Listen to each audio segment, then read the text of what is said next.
Good afternoon, everybody. My name is Leon Jones, but I'm known as Peruvian Jones. You've heard, if anybody here heard of Indiana Jones from the movie? Well, I decided to call myself Peruvian Jones because for the past 21 years I've been living in the jungle town of Iquitos, Peru. It's in the middle of the Amazon rainforest. Any of you know about the Amazon rainforest?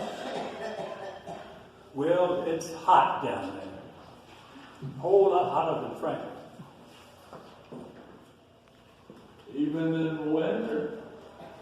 Yes, I have. I've been just about everywhere. Let me tell you about some of the programs I've operated in a town called Iquitos, Peru. One of them is Los Niños de Leo. That's Spanish. They speak Spanish down there. Niño means kids. My name is Leon, but in Peru they call me Leo because Leon is the last name. So the kids of Leon. This is what is called a wawawasi. Now, wawawasi is a Quechua word. It's an Indian word. And wasi is divided up into two parts. Wasi means house.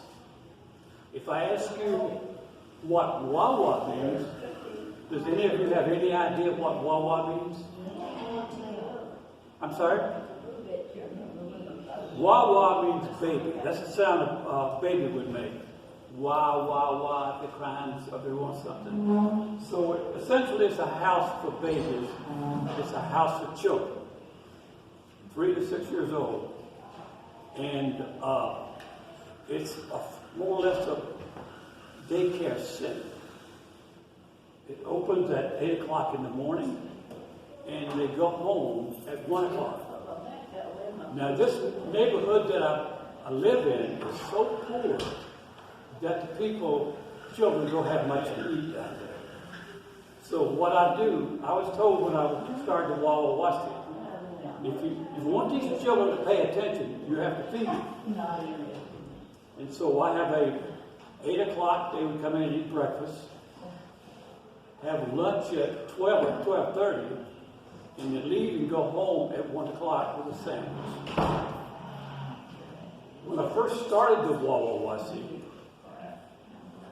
I figured, I might better get there a little early, just in case some of the children come early. So I got there, I told my employees to come there at 7:30. But I came at 7:15, and I'm thinking, surely nobody will be here, none of the children. But when I got there, all 25 children were already in line with either a guardian or a parent. They were in line because they didn't want anybody to take their place. They heard that this gringo was going to feed them a free meal, and they came and got there early. They wanted to make sure they saw everything. So once my employees came, I had to open it up. We went inside and they ate breakfast. After breakfast, the woman I hired for a teacher, I had a retired school teacher, a substitute for her, and a cook. So that's what I needed. So she taught them their ABCs like the first 30 or 40 minutes. And then the very first day she taught them a song. Now the name of this song is called the Butterfly Song. And I operated this Wawawasi for 10 years. And for every day during that 10 years, those kids begged that teacher to sing that butterfly song. Now, the butterfly song is like this. There's this woman, she's in the kitchen, and she bakes a chocolate cake. And then she sets it on the table in front of an open window so that the cake would cool. And while that cake is cooling, she goes to the living room and is doing the chores. Now, something happened to us in that living room about 15, 20 minutes, And something told her she better go back and check on that cake. And as soon as she got back to the living room, what do you think happened? A huge butterfly had flown in from the window. I mean, it was a gigantic butterfly. Usually butterflies are about something like this. But this was a huge butterfly. And this butterfly was nibbling on that chocolate cake she had made. So she went and got a broom. And she took that broom and began shooing that butterfly. Go out, run and follow that butterfly. And that butterfly did not fly out the window. That would have been too easy. So the butterfly flew around, went into the room to the next. And that woman was chasing that butterfly with this broom. And the second day, they sang this song. The kids participated. One child, it was about a 6-year-old girl, she went and got a broom and pretended to be chasing the butterfly. She was running all over that room, chasing it.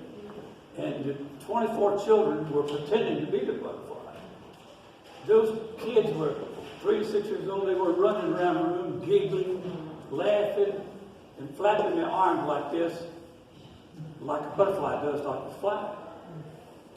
And so they loved that song so much that they did it for 10 years. Every day they sang that song. And lunchtime, I'd feed them lunch and send them home with a sandwich. Now, me being a gringo means foreigner. It wasn't easy for me to run a charitable organization there. I've been used, in 21 years, I've been assaulted 4 times, stolen from, lied to. But when you're dealing with children, it's worth it. One day, a man drove out in front of the Wawawasi. He says, "Are you Leo?" I said, "I am." He says, "Where's your documentation?" Behalf is Wawawasi. So I went inside, brought it out, and showed it to him. He said, "This is not good enough. I work for the country of Peru, and if you don't have the proper documentation, in 3 days, I'm going to shut this Wawawasi down." I said, "But this is free. I'm not making any money." He says, "I don't care." So I asked him, "Who do I need to see to get this documentation?" He said, "You need to go downtown to the Department of Education." So that afternoon, I went downtown to the Department of Education and was told that this man was in Lima, which is the capital of Peru, and would not return for 2 weeks. So what am I going to do? I can't have this man shut down this Wawawasi. Those children need a place to eat, study. So I went to a local church. A priest had a church about 3 blocks from the Wawawasi. And this was an interesting man. He was about 35 years old, and like me, he wore cowboy boots and jeans. And he wasn't a Peruvian, he was from Argentina, which is another country in South America. And he studied at the University of Argentina, and he came from a very affluent family. So when he was in Argentina at university, he boxed over boxing team. And rumor was that he had knocked out every one of his opponents. So he was a strong man. And so I went to the priest, I said, explained the problem to him. And he said, "Don't worry about it, Leo. I'll take care of it." I said, "But Padre, this man swore that he was going to come and shut down the Wawawasi." He says, "I will take care of it. Don't worry." So the next day, I wasn't taking any chances. I sat outside and waited for that corrupt official to come with the police, whoever were going to shut down the Wawawasi, and they didn't come. I stayed out in front of that Wawawasi for 2 weeks, and they never came. So after 2 weeks, I went to the church and talked to the priest. I said, "Padre, world did you do to keep this man from coming back and shutting down the Wawa? He folded his hands like this, and I noticed a huge band-aid on his right knuckle. And he said, God works in mysterious ways. What he did is he knocked this man out, and he never came back again. And so that's what, these are the children here in Wawawasi. This is the teacher and her assistant, and there are 25 of them. And this is a picture of the students sitting, as you see, had tables, and I had to saw them off so the children could sit and play and study. And they're working on a puzzle, putting together a puzzle. Now, the word puzzle in Spanish is called rompe de cabeza. Cabeza, it means your head. Rompe means broken head. So if you think about it, putting a puzzle together was just like putting a person's head back together. And so those children love doing that. Also, I would go back to Atlanta once a year and stay 2 or 3 weeks. And that's me, that's back when I had hair back then. And these New Testaments that children are holding in their hands, I would bring back New Testaments because it's a really poor town. Most of the churches were in people's houses or in a business like a garage. This particular church, this woman is the pastor. And I brought back the New Testaments. Now, here in the States, we're used to receiving things. We're used to, no, everybody can afford the New Testament here, right? That wasn't the case back then. And they were so proud to get that New Testament. You notice right here, there's a 3-year-old girl. I've got my left hand on her head. Her name is Juanita. And when she was a year old, I took her in, her mother brought her to my house. Because I also have a house of abandoned children. And this picture was taken 18 years ago. She's 21 years old now. And so I've been taking care of Juanita since she was a year old, maybe 20 years. She's now in her last year of medical school in Iquitos. She'll graduate in a little better than a year, and will have her degree in medicine. Another program that I did, it says, Vaso de leche de los niños de Leo. Vaso de leche is a glass of milk from the children of Leo. Apoyando la nueva presencia. Apoyando means helping. We're helping this little community. As you see, most of the houses were like this, thatch roof. And no dirt streets. And I gave this a woman money we bought a huge pot about this big around, about that high. And she would put water in it, and then milk in it, and heat it up. And at 4 o'clock, about 200 children would come and get a glass of milk. I think, has any of you ever traveled to another country? Anybody here ever traveled to another country?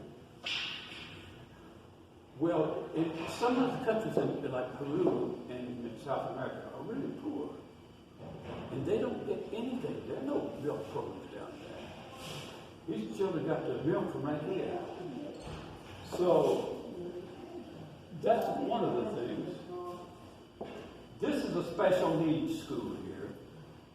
And one of the things that I would do when I bring back, I would go to Atlanta and I would bring back sometimes 3 and 4 suitcases full of stuff, full of toys, medicine. And this woman right here, she was 25 when this picture was taken. Her name is Mary Lou. When I first met her, her dad kicked her out of the house because he wanted her to go to work. But she was dedicated to getting an education. She was determined she was going to lift herself up by the bootstraps and get an education to be a teacher. And I was so impressed with her that I contacted my three sisters in the Atlanta area. And myself and my three sisters paid her fare to 4 years of college. So now she's teaching in Iquitos.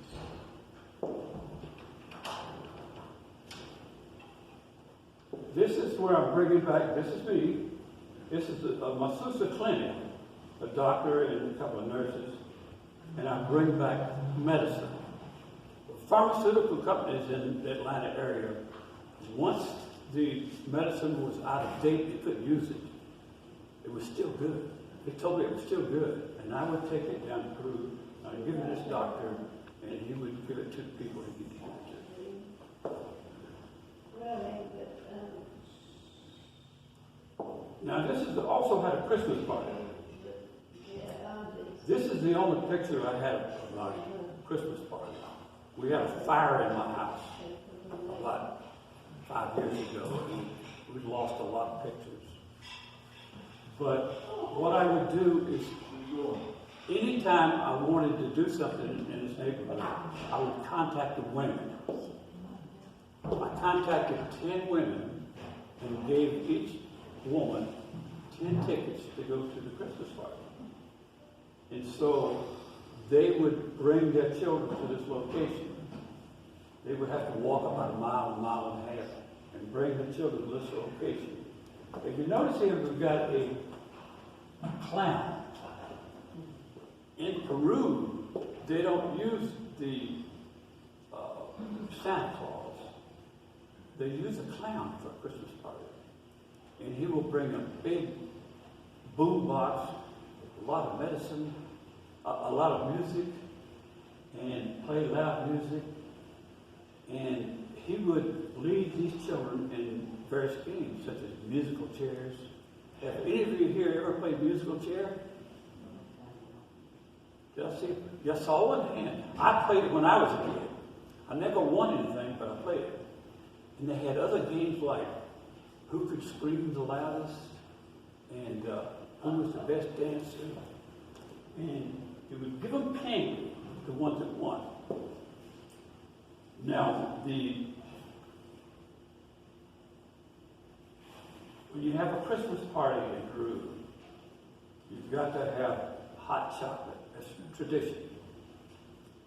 So a pot about this high, about this big around, full of hot chocolate. And we would give each child a slice of cake. And the people would, the 20 women 10 women who brought the children there, I always would use them when I was doing something, because if you've got the women on your side, the rough people in every neighborhood won't bother you. So if I wanted a neighborhood, I wanted neighborhoods at night that the local police would not go into. It would be dark, and every now and then a young person would come up and eye me critically.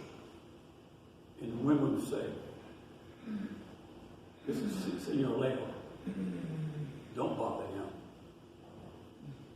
So the women would make that hot chocolate, prepare the cake, and after every child had eaten their cake and drinking their hot chocolate, I would hand out the presents. This is the bleachers here, and I would have 3 huge, big old suitcases filled with presents. And they would be wrapped around nicely. And the children would get in the line and wait for their number to be called. And when their number called, they would come up and receive the present.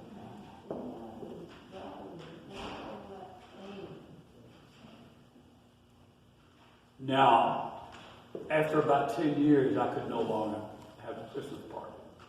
So it was replaced by a chocolatata. Chocolatata is a poor person's version of a Christmas party. In this neighborhood here, one of the things I would do is bring back vitamins. She's got a vitamin bottle. And look at it. I don't know if you can see a smile on her face. She is so happy.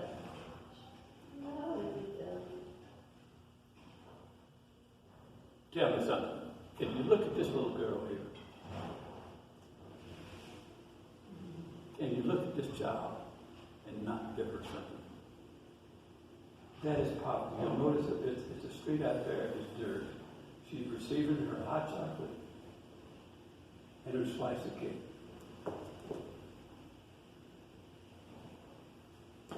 This is the neighborhood where I serve. You don't have houses like this in Franklin. As a matter of fact, the house that I live in Iquitos, Peru, would be condemned in Franklin. But it's considered middle class down there. And this is people standing in line, so poor that I would, anybody in the neighborhood, if it came, I would give them a cup of hot chocolate and a slice of cake.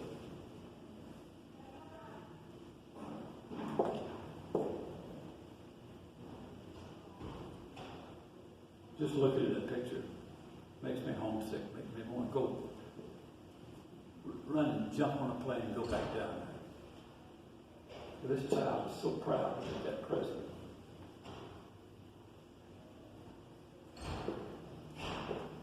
Another thing I started, and I've had it all along, is a house for abandoned children.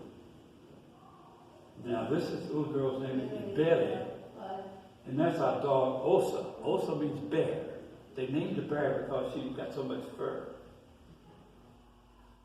And Belly is an interesting little girl. She was a lot like me when I was her age. When I was about 8 or 9 years old, my mother after school would send me to the grocery store to get something. And I would get it, and she'd say, "Leon, don't you tarry now. I need this real bad. I'll be you right back." And I say, "Yeah, yes, Mom." But on the way back, there would be an open field, and my friends were playing baseball. They would say, "Leon, why don't you come play baseball with us?" And I'd go play baseball for 30, 40 minutes. And then I remembered, I was supposed to take this item back to my mother's house.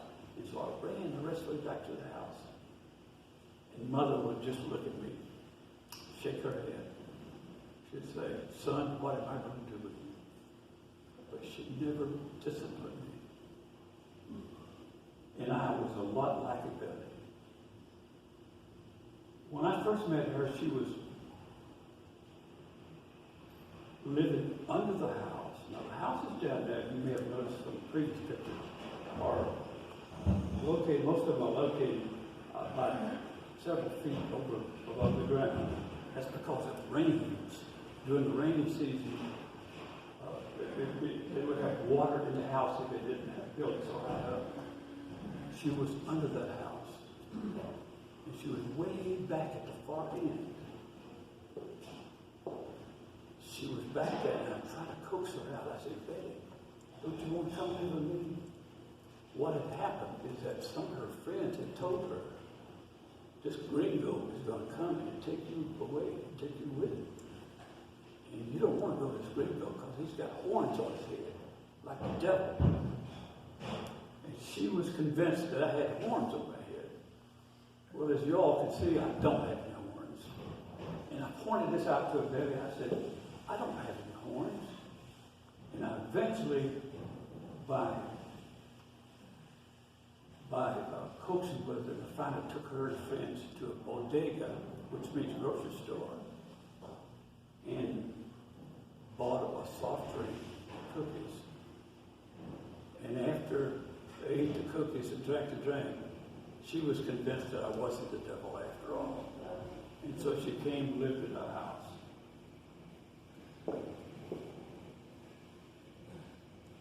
Here's a picture of two other little girls. Her name is Kelly, and this is Juanita, same Juanita that you saw before. Now Juanita, first of all, let me say, you can tell a child what to do.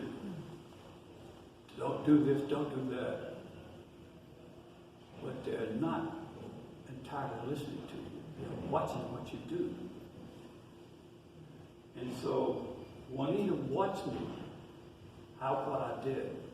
We would go on ride the city bus, and the city bus will allow men and women to get on the bus and sell candy because there's so many people without a job. And when Juanita and I were on the bus, I would buy a double handful of candy and give it out to the children on the bus. Juanita was watching me. And so to this day right now, she's 21 years old. She goes to medical school. I send her money for the chocolate top. She supervises everything. And she gives candy. Sometimes she'll get on the bus and she'll buy candy and give it to the children, just as she'd watch me do. And Kelly is a different story. I have to be careful when I talk about Kelly. Because I get emotional. What happened to that child should not have happened to anybody. She was 8 years old when she came to my house. She was homeless. Her family had moved to another town without her. Left her. She was living on the street. And she had been violated. And that's how I knew about Kelly. And so I went and got her, and she took her to the house. And at one time, I had 8 girls in my house that took care of. Now I only have 4. I would have, they were in a big room. One side of the room would be 3 bunks stacked on top of each other. The other side, 3 bunks stacked on top of each other. And another side, 2 bunks would be there. And that's where they slept. Now, I could not run this house of having children without a woman there. So I have a middle-aged woman who lived there. She lived there. Kelly was, I've written about 16 inspirational articles for various magazines in the country. And I wrote an article about each child. One with Ibele was called Ibele's Bicycle. And another one was about Kelly, was called Kelly's Smile. She had been with us 6 months and still hadn't smiled. And so they had a local fair like a mile away from the house, and I was determined I was going to get that child to smile. She was going to smile, or I was going to die trying. So we all took, me and the 4 girls took a bus to the fair. We rode the fairs. I let them ride. I just didn't watch them. And also at fairs, just like fairs here in the States, they would have booths where you could take chances on winning money. And we were passing one booth, and they had 6 bottles. 3 bottles, 1, 2, 3, on the floor. 2 bottles on top of those 3 bottles, and 1 bottle on top of that one. And it cost you a soul to play the game. They'd give you a hard rubber ball, but you had to knock all 6 of those bottles down. And I had tried and tried and tried to knock all 6 of those bottles down. And I ran out of money. The only thing I had left was 3 souls to us to get back to the house so we wouldn't have to walk. And so I was determined. At this place they had different dogs. They gave you knock them down. If you knocked all 3 down, you got a huge teddy bear. Big old teddy bear. And I was determined to win that teddy bear. And so I tried at 3 solos, and I tried to knock it down. Finally, on the last one, I just closed my eyes and said, Lord, help me knock those bottles down. Threw it, and knocked them all down, and won the teddy bear. And I went to the teddy bear and gave it to Kelly. And guess what she did? Does anybody know what she did? She smiled.